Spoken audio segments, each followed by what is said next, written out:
tuned. Sometimes it's an electrical, sometimes it's fire, sometimes, who knows? What do you mean electrical?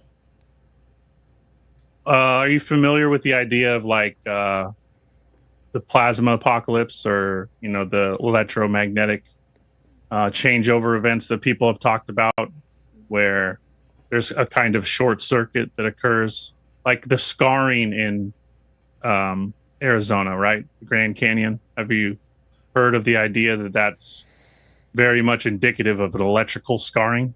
No, please let me hear that. So maybe you've seen videos of it, but if you take like a battery or some high amperage and you run it through organic material, a big popular one is people do it to wood, and they create these patterns that look very much like rivers or leaf veins or the veins in human bodies. And there's a group of people, scientists included, that have shown amazing evidence, and the Grand Canyon is just the one I'm choosing, but there are examples all over the realm of scarification, electrical scarification. Quick synopsis: basically, there was some large electrical storm that impacted the realm and left these scars on the earth.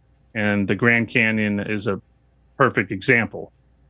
But in the modern day example would be that linemen, people that work on power lines, sometimes there's accidents where they experience the voltage and there's a short circuit. And these linemen have had their boots turned to stone, their feet turned to stone, their hands turned to stone, or parts of their body. There are ways of petrifying things rapidly in liquid. There are lakes that are composed of high mineral content that also can do this quite quickly. But, from the modern day standpoint, the explanation is these things take millions of years to occur. But it's quite obvious to me that a lot of these organic, again, animals or plants experience some kind of large electrical storm or, apocalyptic type event.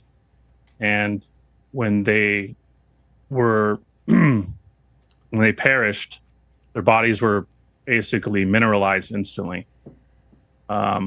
You've heard of petrified trees that are turned into all these different substances. There were forests in Arizona. Unfortunately, much of that area has been shut down, where you could go and see these petrified trees that are just laying all over the ground.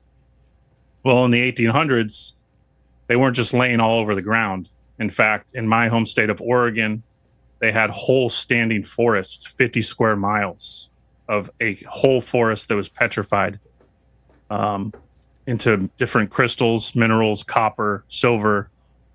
But yeah, so again, long-winded answer there. But